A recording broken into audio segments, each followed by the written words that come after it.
Good afternoon, almost good evening. My name is Kathleen Moore and I am faculty member in the Department of Mental Health Law and Policy. And I want to acknowledge Vanessa Tate and Lauren Julian, who worked on this project for the past year and a half.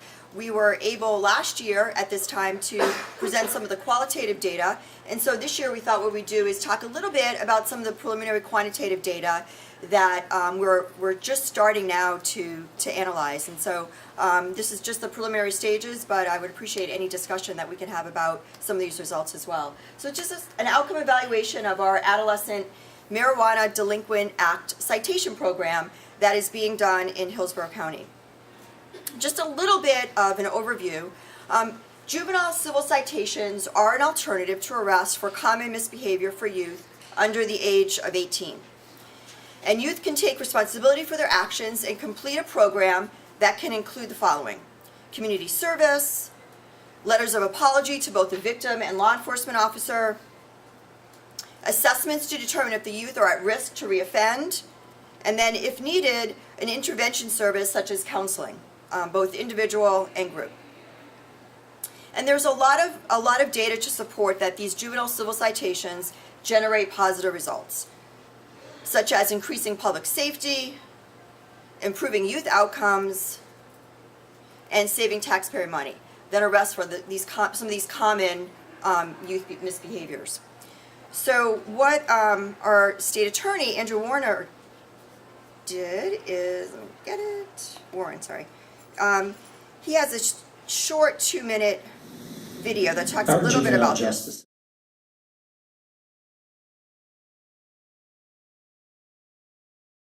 So just a little bit of background about that. So when we came on board a little bit before then, the previous year, we were asked to evaluate the Delinquent Act citation program. Now it's fully within the Juvenile Civil Citation program, but they wanted to get a little bit of information and evaluation about how the program was working. We already have about 9 civil citations within Hillsborough County, and so possession of marijuana and drug paraphernalia would be the 10th new civil citation. But we were able to kind of go in at the beginning and see how this program was working. So how DAC originally worked was that an adolescent was caught with either marijuana or drug paraphernalia, and they were determined if they met eligibility. Parental consent was then collected in person, and then the adolescent was referred to the DAC program, and they had to fill out paperwork by the end of the officer's shift. Then court came into play, and the adolescent had to report to juvenile diversion within 24 hours of referral. What we found was that this was a really quick turnaround time, and so we reported back to the team that if they could extend that to 48 hours, that would allow for the officer to get that paperwork to diversion and allow for that child and the parent to come in together. The initial assessment was given at juvenile diversion, and then they determined a level of supervision. And that was either with juvenile diversion, and that was low, medium risk, or if the child was deemed high risk, then the overlay was juvenile drug court.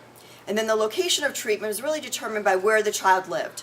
So we have 2 treatment providers, DACO and Phoenix House, and so depending on where the family was, they would either go to one of those 2 treatment providers, and they were providing the same type of treatment. And then treatment, the adolescent then had to report to the treatment provider, and a pretest was given with the initial assessment. And then a level of treatment was determined depending on treatment duration. So if it was a low-risk child, then they may be done in 2 or 3 months, and it was more psychoeducational. But if they determined that they needed a little bit more time, then they could go up to 6 months. And of course, they were always, if they relapsed or went back, they could always go back and extend that period of time.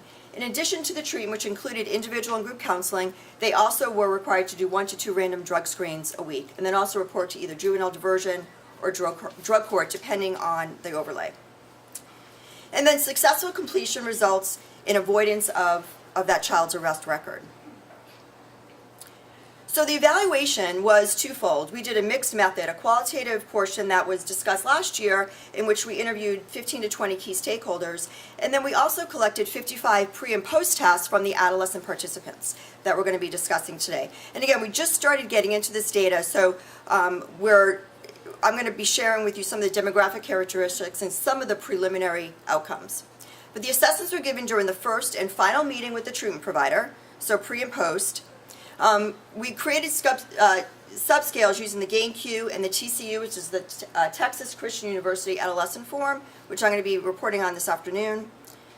The assessments were de-identified by the treatment staff before being returned to us. So we did not know the person's name, we just had their ID number.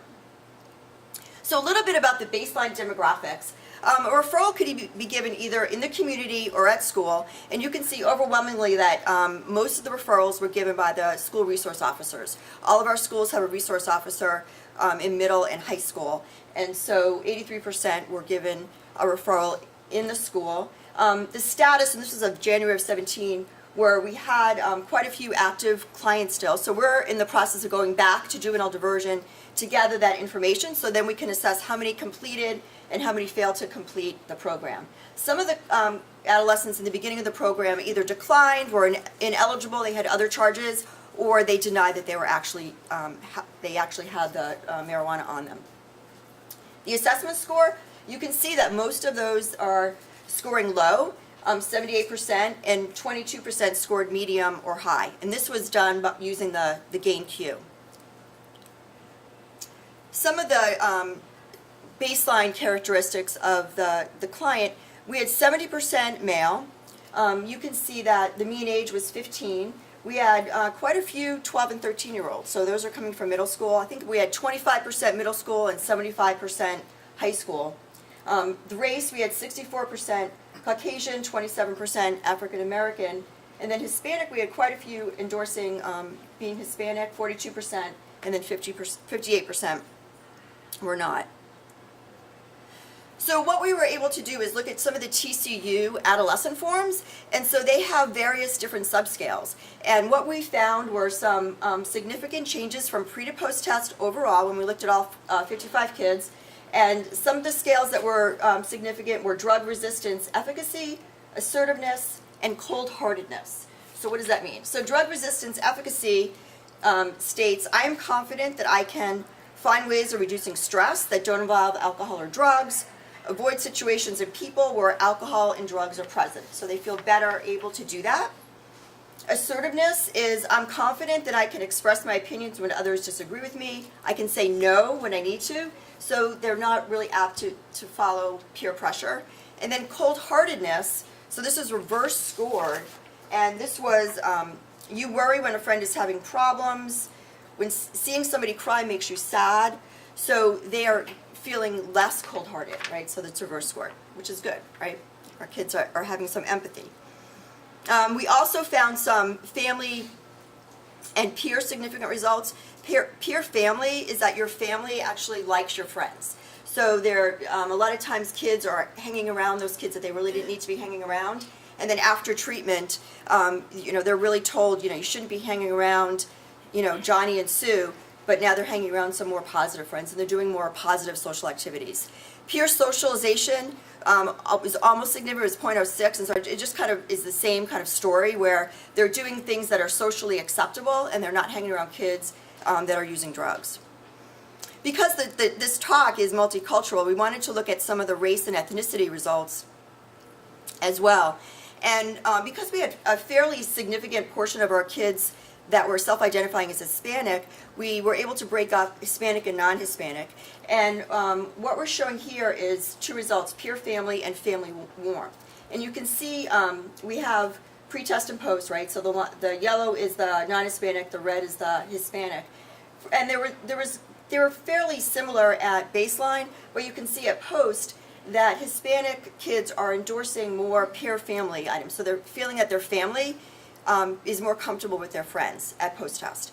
And then family warmth, those items are your family often sits down to eat together at the same time. You have family who make you feel loved. And you can see there's a significant difference at baseline between Hispanic and non-Hispanic. And then at post, this was not significant, but this was. So you can see that Hispanic kids are feeling more family warmth, right? They're feeling more of that together time, which is significant. So we want to delve into this a little bit more, but again, I just want to show you some of the preliminary data. So what does this mean? So preliminary findings suggest that youth are showing positive change over time with the DAC treatment program. They felt more assertive and confident that they can say no when they need to in terms of risky behavior and drug use. They developed more empathy toward friends and people in general. And that the ethnicity findings demonstrated that Hispanic youth significantly increased their endorsement for both peer-to-family and family warmth, and they felt their family accepted their friends and loved them upon completion of treatment.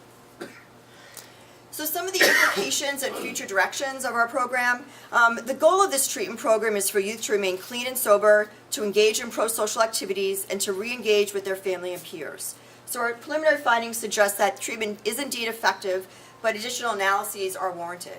And we want to continue to analyze these findings in terms of gender, race, ethnicity. We want to also look at risk levels, low versus high, and we also want to look at treatment duration, because some kids were able to complete treatment in 2 to 3 months and others 6 or 7, and we want to look if there was a difference between low versus high.